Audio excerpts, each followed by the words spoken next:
तो रिपोर्ट थी आरटीआई ने बहुत जबरदस्त काम किया, नई रोशनी, इतनी बेहतरीन एक योजना, लेकिन कागजों में रह गई। अब आरटीआई ने कम से कम इसको जमीन पर उतारा। क्या कहेंगे आप? नहीं, देखिए, जब आप सरकार की आलोचना करते हैं कि ये करते नहीं है, ये कागज़ पे काम है, सरकार ने ही ये आरटीआई भी बनाया है।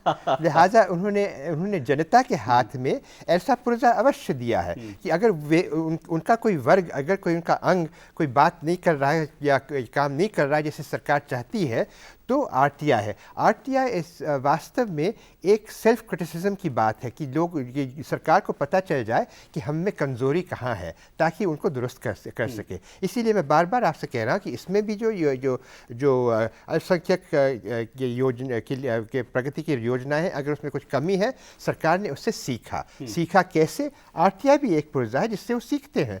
और लोग हैं, एनजीओज़ हैं, हम आप जैसे हैं, जो सरकार की नोटिस में बात लाते हैं कि नहीं जी, अभी ये हो नहीं रहा है जैसे आप चाहते हैं। सरकार कि ये नहीं है कि सरकार चाहता नहीं है कि किया जाए, कि सिर्फ कागज़ी कार्रवाई करके वो संतुष्ट हो जाता है। कागज़ पे सारे चीज़ें पहले तो आने हैं, फिर उसके बाद उस पर अमल होना है। तो इसी प्रकार से अब ये महिला, ये अल्पसंख्यक महिलाओं के लिए नई रोशनी का कार्यक्रम है, उसमें ये आप उदाहरण दे रहे हैं। ऐसे बहुत सारी और योजनाएं हैं, और अल्पसंख्यकों के लिए भी हों या किसी और के लिए भी हों। अक्सर ये पाया गया है कि जानकारी न होने की वजह से अब लोगों को पता ही नहीं कि ऐसी कोई योजना है, तो वो पूछेंगे क्या है। हमारी सरकार काम करती रही इसमें, और हम जैसे ब्यूरोक्रेट्स काम करते हुए हैं और योजनाएं बनाई हैं।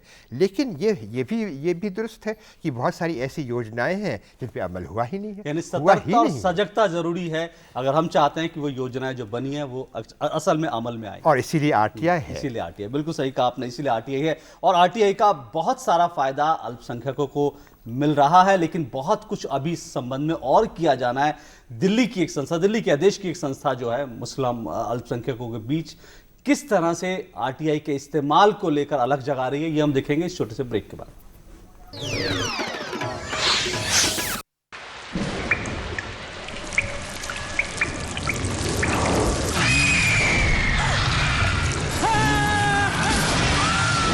अगर सीमेंट जंग रोधक न हो तो जानलेवा हो सकता है। Shri ultra red oxide, Bharat का एकमात्र जंग रोधक सीमेंट। आप किस तरह का काम करते हैं? हमारे घर में ही हमारी दुकान है, हम रिचार्ज कूपन और बिजली का कुछ सामान बेचते हैं। आपके कारखाने में कुल कितने लोग काम करते हैं? आप इस दुकान के मालिक हैं? अच्छा, ये बताइए, क्या आपने काम के लिए कर्ज लिया है? जी हाँ, आप सही सोच रहे हैं। ये आर्थिक गणना का ही काम चल रहा है, जिसमें हम ले रहे हैं आपके रोजगार धंधे की सही जानकारी, जो पूरी तरह गोपनीय है। और ये जानकारी सरकार को आपके लिए विकास नीतियाँ बनाने में मदद करेगी। आप चाहे दुकानदार हैं, फैक्ट्री के मालिक हैं, या फेरी लगाकर कुछ सामान बेचते हैं, आप डॉक्टर हैं या वकील हैं, मछली पालन का काम करते हैं या पापड़ अचार बनाने का कोई सहकारी काम करते हैं, या फिर हैंडलूम अथवा हस्तकला का कोई काम करते हैं, हम आपसे लेंगे कुछ जानकारी। आप किस तरह का काम करते हैं? आपके यहाँ कितने महिला एवं पुरुष कर्मचारी हैं? काम आपका अपना है या साझेदारी है? काम के लिए कर्ज कहाँ से लिया है? होंगे कुछ ऐसे ही आसान सवाल, तो हो जाइए तैयार। हम आ रहे हैं आपके गाँव, कस्बे और शहर में। आर्थिक गणना हमारा प्रयास, आपका सहयोग, आपका विकास। धरती वासियों को अंतरिक्ष से परमिंदर कौर का नमस्कार। हाँ हाँ, अब तेरे सपने भी पूरे होंगे। 10वीं से आगे की पढ़ाई जो आसान हो गई है। लो उड़ चली।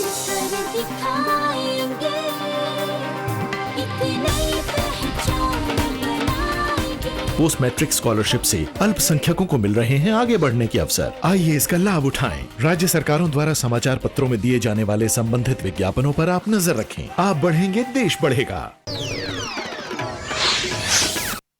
जानने का हक में आपका एक बार फिर स्वागत है। आज हम खास तौर से बात कर रहे हैं जो अल्पसंख्यकों को केंद्र में रखकर जो योजनाएं बनाई जाती हैं, उनमें दरअसल क्या क्या होता है। और बहुत सारी योजनाएं लागू होती हैं, क्या योजनाएं जो लागू होती हैं उनका फायदा आम आदमी तक पहुंचता है, और जो योजनाएं दरअसल लागू नहीं हो पाती, सिर्फ कागजों पर रह जाती हैं, आरटीआई कैसे उनको अमल में लाने में काम कर रहा है। आज हम इसी मसले पर बात कर रहे हैं। वजाहत हबीबुल्लाह हमारे साथ हैं, जो कि राष्ट्रीय अल्पसंख्यक आयोग के अध्यक्ष हैं।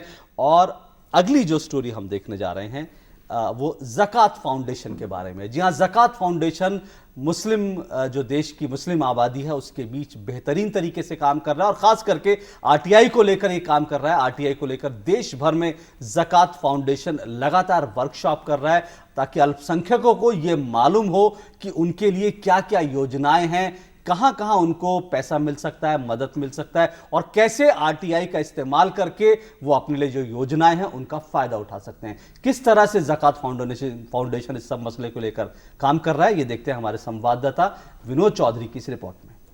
सरकारी बैंकों द्वारा अल्पसंख्यकों को मिला 1.75 लाख करोड़ की वित्तीय सहायता का हक। क्या आपने लिया अपना हक? हक मांगने से मिलता है, पर मांगने से पहले जानना जरूरी है। हक को जानेंगे तभी तो मांगेंगे। जी हाँ, देश में अल्पसंख्यकों के विकास में सबसे बड़ी बाधा अल्पसंख्यकों के बीच अपने हकों के बारे में जागरूकता का अभाव है। स्कॉलरशिप, लोन सहित प्रधानमंत्री के 15 सूत्री कार्यक्रम में अल्पसंख्यकों के विकास के लिए कई सारी योजनाएं हैं, लेकिन ज्यादातर पिछड़े अल्पसंख्यकों को इन योजनाओं की जानकारी ही नहीं है। इसी बात को ध्यान में रखते हुए गैर सरकारी संगठन ज़कात फाउंडेशन सूचना के अधिकार कानून के माध्यम से न सिर्फ लोगों को जागरूक बना रहा है, बल्कि सरकार की जिम्मेदारी और उसकी जवाबदेही भी तय कर रहा है। Maulana Azad national fellowship for minorities for MPhil and PhD students, बहुत अच्छी स्कीम। 12,000 रुपये महीना, 14,000 रुपये महीना, जूनियर फेलोशिप, सीनियर फेलोशिप। तो हमने उनसे ये पूछा कि साहब आप हमें आरटीआई में कि आप हमें वो डेट बताएं जिस डेट को इस स्कीम को आप अपनी वेबसाइट पे डाल देंगे यूजीसी की, और नेशनल डेलीज़ में इसको एडवर्टाइज़ कर देंगे। तो हमारा जब लेटर उनको मिला है उसके 5वें दिन उन्होंने दोनों काम कर दिए। ज़कात फाउंडेशन में एक आरटीआई सेल है जो लगातार रिसर्च का काम करता है, साथ ही सूचना के अधिकार कानून का इस्तेमाल कर देश भर में चलाए जा रहे योजनाओं और उसके कार्यान्वयन का भी जानकारी लेता है। स्कीम का इम्प्लीमेंटेशन में क्या बॉटलनेक्स हैं, क्या क्या रुकावटें हैं, उसको स्टडी करना। उसके बाद स्टडी करने के बाद जो डिपार्टमेंट कंसर्न है, मिनिस्ट्री कंसर्न है, स्टेट कंसर्न है, उसके स्पेसिफिक ऑफिसर से पिन पॉइंटेड क्वेश्चन करना, यही काम हमारे यहाँ होता है बराबर। ज़कात फाउंडेशन अलग अलग राज्यों में कैंप कर आरटीआई कानून से अल्पसंख्यकों को अवगत करा रहा है और उनको उनका हक कैसे मिलेगा इसके गुर भी सिखा रहा है।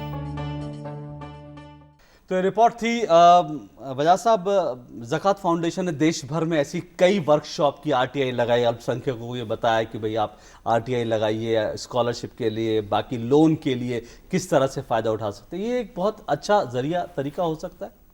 एक है, क्योंकि इसमें जैसे मैंने आरंभ में कहा कि एक कमज़ोरी इन अल्पसंख्यकों की योजनाएं जो हैं उसके अमल में एक कमज़ोरी है कि इसकी मॉनिटरिंग बड़ी कमज़ोर है और इसमें पाया नहीं जाता। हम अब मंत्रालय के साथ काम कर रहे हैं कि किस तरह से हमारा जो आयोग है वह एक भागीदारी हो सकता है इस मॉनिटरिंग में, क्योंकि जब तक कि हमें पता नहीं है कि ये स्कीम तो बनी है, योजना तो बनी है, पैसे भी अलग रखे हैं, लेकिन अगर हम जब तक कि हमें पता नहीं चले कि किस प्रकार से उसका खर्चा हो रहा है तो उसको बेहतरीन तरीके से हम फिर इस पर डिपेंडेंट है कि हमारे कर्मचारी जो है, सरकारी कर्मचारी, वो क्या रिपोर्ट करते हैं। जाहिर है वो तो कहेगा कि मैंने बेहतरीन काम किया है, 10 लोगों को के पास मुझे पहुंचाना था और मैंने 15 लोगों के पास पहुंचा दिया, लेकिन वो 15 लोग कौन थे, 10 लोगों को पहुंचा भी है कि ये नहीं है।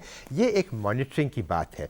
अब अगर सरकार की ओर से मॉनिटरिंग का जो ढांचा है इतना शक्तिशाली नहीं है, तो जनता की ओर से हो सकता है। ज़कात फाउंडेशन क्या कर रहा है? यही कर रहा है, मॉनिटर कर रहा है कि जो स्कीम्स बनी है उस पर किस हद तक अमल किया जाए। इसी प्रकार से उन्होंने पाया कि जैसे सचर कमेटी रिपोर्ट है, उसके जितने भी जो मशवरे थे सबको सरकार ने मान लिया। आपने कई दफ़ा ये सुना होगा। लेकिन यहाँ पर इस मतलब लेकिन ये शिकायत रहती है और ये ज़कात फाउंडेशन को भी शिकायत है कि सिफारिशें लागू नहीं होती, चुनावी फायदे से कई बार जोड़ दिया जाता है। उन्होंने मॉनिटर किया कि अच्छा ये जो है, अच्छा ये तो स्वीकार कर लिया गया, लेकिन उसमें अमल क्या हुआ है, मॉनिटर बताइए इसमें कितनी प्रगति हुई, कितना विकास हुआ है। तो उन्होंने ये पाया कि इन सब योजनाओं में से सबसे जो सफल हुई है वो स्कॉलरशिप्स की हुई है, और वो भी अधूरी सफलता है, पूरी तरह से सफलता नहीं, लेकिन पैसे काफ़ी खर्च हुए और बहुत सारे बच्चों को फ़ायदा अवश्य हुआ है। किंतु और जो स्कीमें हैं, कोई 40 सिफारिशात थी, और क्योंकि ये जो ज़फ़र महमूद साहब हैं जो ज़कात फाउंडेशन के हैं सरबराह, वे ही सचिव थे सच्चर कमेटी के, तो वो जानते हैं कि सच्चर कमेटी के इसलिए वो शिकायत भी करते हैं कि वो इसलिए वो शिकायत भी कर सकते हैं कि वो पूरी तरह से नहीं हो सकता, लेकिन ये काम होना चाहिए, सरकार के अंदर से होना चाहिए। अब ज़कात फाउंडेशन कर रहा है तो ये एक जो कमी है सरकार के अंदर वो पूरा कर रहा है, लेकिन इसका मतलब ये नहीं कि सरकार ये कहे कि अब हमें करने की आवश्यकता नहीं है। सरकार को भी करना चाहिए, ज़कात फाउंडेशन को भी करना चाहिए। अक्सर राजनीतिक तौर पर ये आरोप लगते हैं कि अल्पसंख्यकों के विकास का जो मसला है, दरअसल विकास तो कोई नहीं चाहता, लेकिन राजनीतिक रूप से जो है लोग उसका फायदा उठाने के लिए इस तरह की योजनाएं बना देते हैं और कागजों में दिखा देते हैं इस तरह की योजनाओं की बात हो। ये सिर्फ एक पॉलिटिकल ड्रामा ज्यादा है, इस तरह के आरोप लगते हैं। आप क्योंकि आयोग के अध्यक्ष हैं, अल्पसंख्यक आयोग के अध्यक्ष हैं, आप कैसे स्थिति का आकलन करते हैं? मेरे विचार में इरादा तो नहीं है एक ड्रामा करने का, किंतु अक्सर ये लोगों को ये महसूस होता है क्योंकि ऐलान बहुत सारी चीज़ें होती हैं और फिर होता बहुत कम है, लिहाजा इसमें बहुत आवश्यक है। और राजनीति की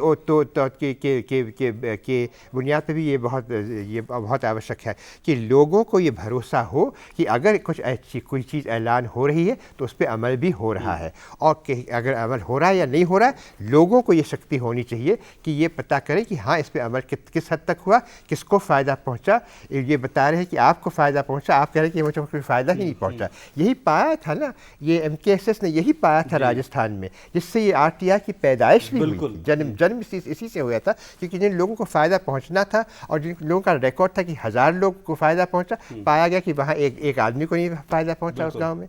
लिहाजा जिस प्रकार से वो प्रगति अब कर रहे हैं, ये इसी प्रकार से ये जो योजनाएं हैं अल्पसंख्यकों के लिए, उनको भी इसी प्रकार से प्रगति करने की आवश्यकता है, और उसमें एक बहुत बेहतरीन और अवश्य पुर्जा जो है वे RTI है। बिल्कुल RTI है। सतर्क रहिए, सजग रहिए, और आपके लिए जो योजनाएं बनती हैं, आपके लिए जो पैसा दिल्ली से चलता है वो आप तक पहुंचे, उसके लिए आप अकाउंटेबिलिटी, आप जिम्मेदारी तय कर सकते हैं RTI की मदद लेकर, RTI का इस्तेमाल करके। तो RTI का इस्तेमाल करना मत छोड़िए, उसका ज़्यादा से ज़्यादा फायदा उठाइए, ये हम आपको कहेंगे। बहरहाल आज हमने खास तौर से बात की अल्पसंख्यकों से जुड़ी योजनाओं के संदर्भ में, लेकिन इस बीच पूरे देश दुनिया में RTI को लेकर, सूचना के अधिकार को लेकर क्या कुछ होता रहा, वो सभी समेट के ला रहे हैं हमारे संवाददाता RTI इस हफ्ते में।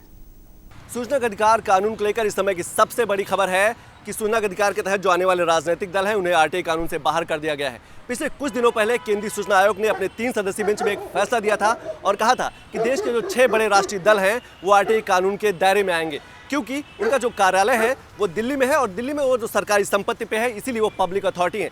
इस आदेश को लेकर सभी राजनीतिक दलों में काफी हलचल था, लेकिन पिछले 3 दिन पहले एक कैबिनेट की बैठक हुई, ये प्रस्ताव पारित किया कि जो राजनीतिक दल हैं वो RTI कानून के दायरों में नहीं आएंगे।